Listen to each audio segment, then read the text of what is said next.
My name is Victoria Winters. Collinwood is a mansion of more than 80 rooms, but most of them have been closed off for years, and their only visitors have been ghosts and specters that locked doors cannot keep out or in, as I have been kept a prisoner by the treachery of a small boy who has told no one where I am. Time has seemed endless, and all I can do is sit and wonder if anyone will ever come to my rescue.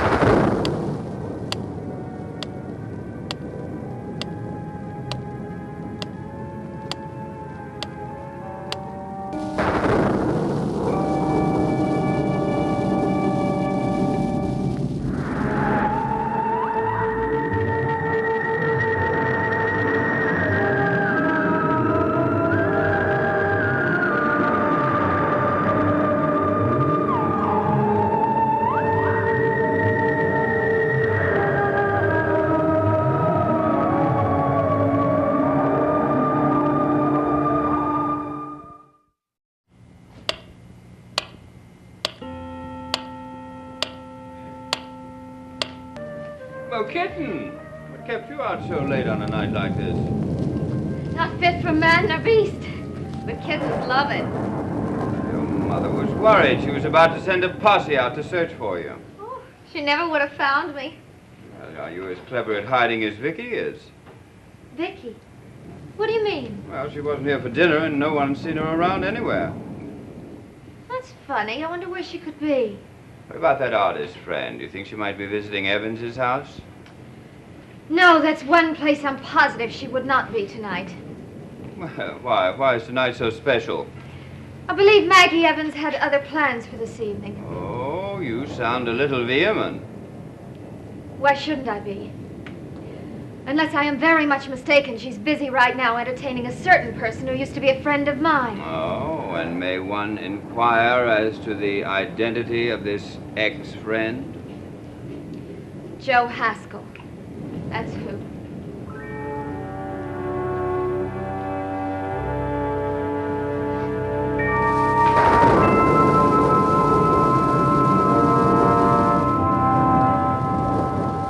Sounds like a Joseph Conrad story.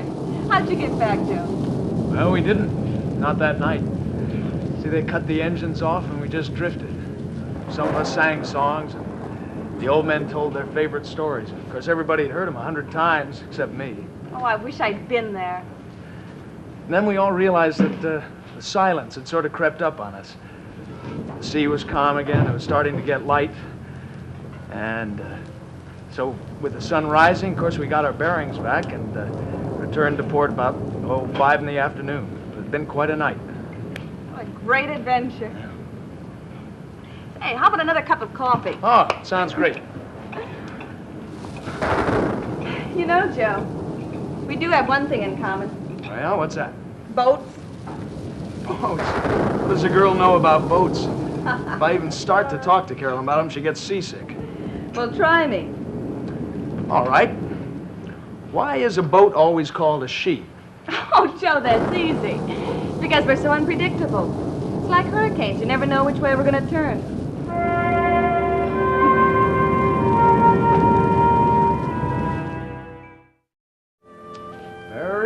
Very good, Miss Evans. I gotta admit, you seem to qualify as quite an expert on diesel engines.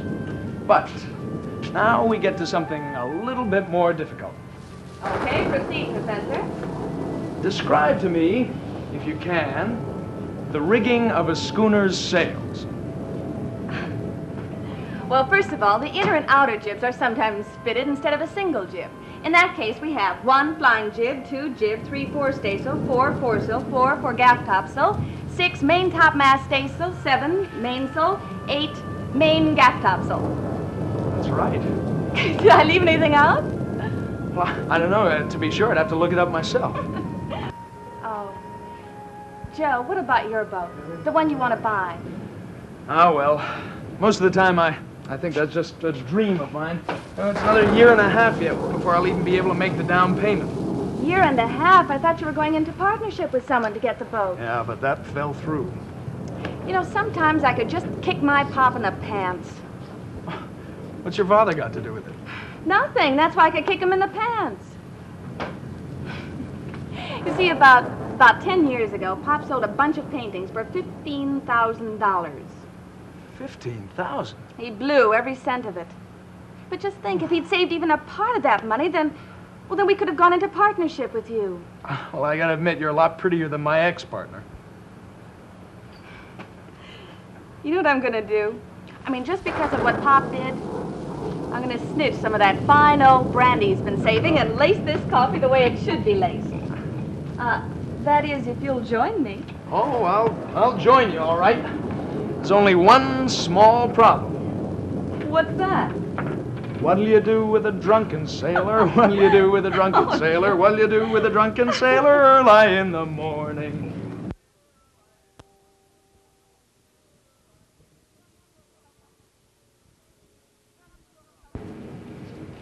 You promise you won't tell Mother?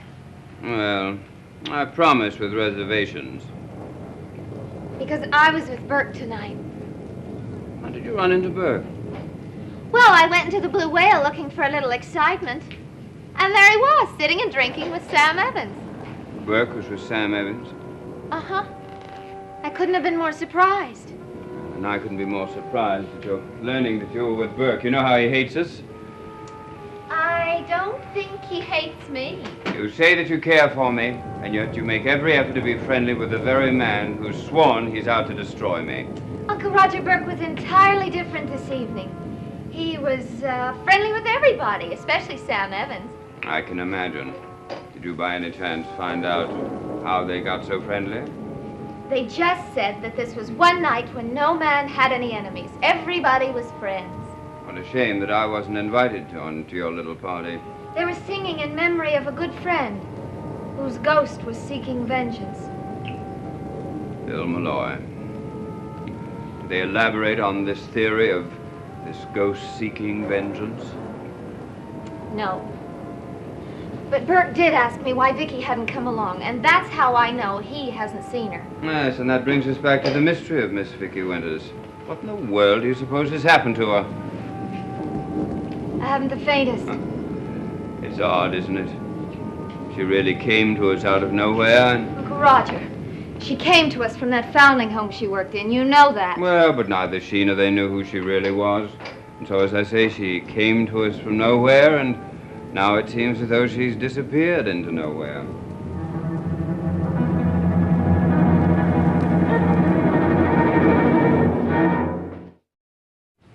You don't mean that, Uncle Roger. Vicky couldn't have just disappeared. Well, if a person is there one minute and then not there the next minute, what do you call it? I know, but you yourself just said there had to be some logical explanation. Well, it's very true. You remember not long ago how upset people got when Bill Malloy disappeared, but there was a logical explanation for it. Yes, he was dead. You don't think anything might have happened? Of course not, kitten. I didn't mean to put such an idea into your head. Believe me, if I thought that any harm had come to Vicky, I'd be out scouring the countryside. Then what do you think did happen to her? Well, I imagine for reasons of her own, she just wanted to be by herself. But you know, I have a feeling that she's not very far away. Don't you think you ought to at least look? Are you that upset about it? Yes. Uncle Roger, I'd hate to think anything happened to her. Well, now, don't you worry your pretty head about a thing. I promised your mother that I would sit down here and wait for Vicky, but I didn't promise her that you would sit up here and wait with me. Now, you just bundle yourself off to bed. Then you think she's all right? Well, I've always been honest with you, kitten. I really don't know. You'll let me know the minute you find out anything? Of course.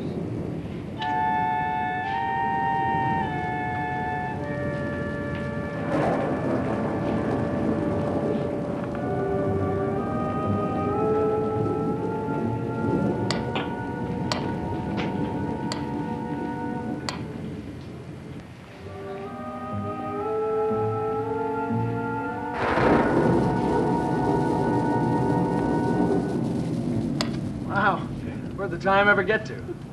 I think some of it went into that brandy bottle. Oh, listen, I gotta get home to hit the sack. Me too. Except that I'm already home. Well, listen, before I go, let me first prove that I still have some manners. Thank you, Miss Evans, for very great dinner. Oh, thank you, sir. Well, I do have to be getting home. I also ought to thank you for the education you've given me on the subject of the rigging of sailing vessels. my pleasure. No, I bet it was. But it was a great pleasure showing off all that knowledge to an ignorant lout like me. Oh, Joe, will you stop knocking yourself? You're not an ignorant lout, and you know it. Anybody who knows what he wants and goes after it isn't ignorant. It's us poor slobs that don't know what we want that are ignorant. Now who's knocking himself? Oh, I'm allowed 2 minutes of self-pity a day. Well, as I said, it is past my bedtime. Mine, too. Well, thanks again for everything. Maybe another night, huh? Oh, you bet. Good night, Joe. Good night, Maggie.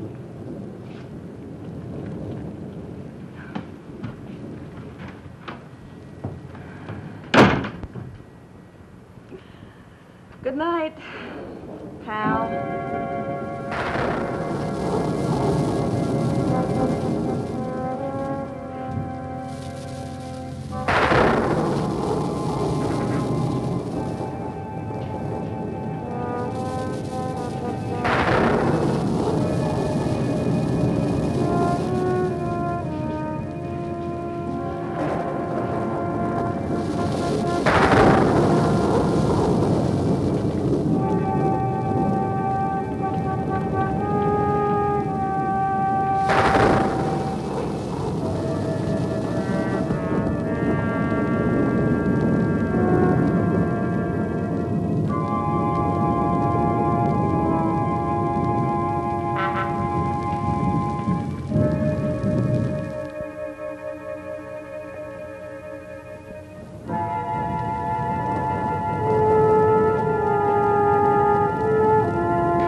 Is that you?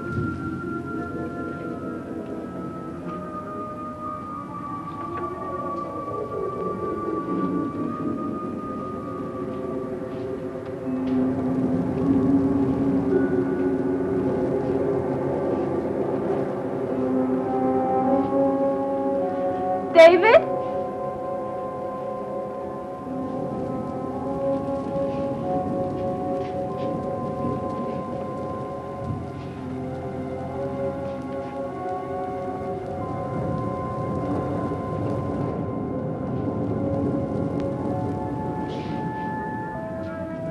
Who is it?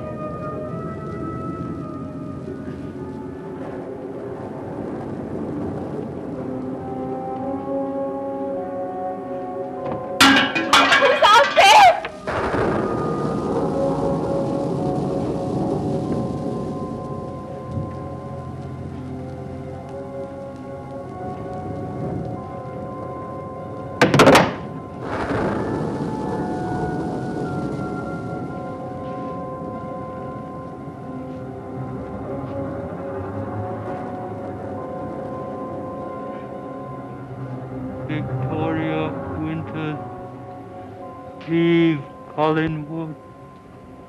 You are in danger here.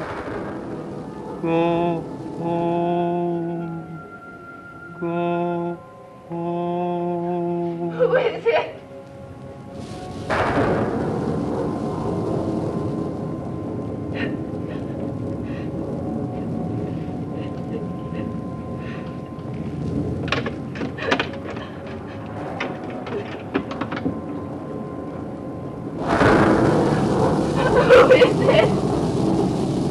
Vicky! Thank God! You're all right. How did you get up here by yourself? It was David. He's a monster. You're right. He locked me in. There, you're all right now, dear. You're all right. How did you know how to find me? Something David said. I put two and two together. I thought you might be up here. You don't know how horrible it was. What happened? He got me up here. He admitted he'd stolen the pen, and it was in here. And then he left me alone, and he ran out, and he locked the door. There. Let's get out of here. We can talk about it later. Come on. He did it deliberately. He tried to kill you, and now he tried to kill me. Come on, dear. Let's get out of this dismal place. That's not all. There are ghosts in Collinwood. Ghosts? I never believed in them before, but I do now. I saw a ghost. You saw a ghost? It was here, in this room. It was tall and shimmering, covered with water and dripping with seaweed. I know it was a ghost. It spoke to me. It did what? It warned me to leave Collinwood. Who was it? It was Bill Malloy.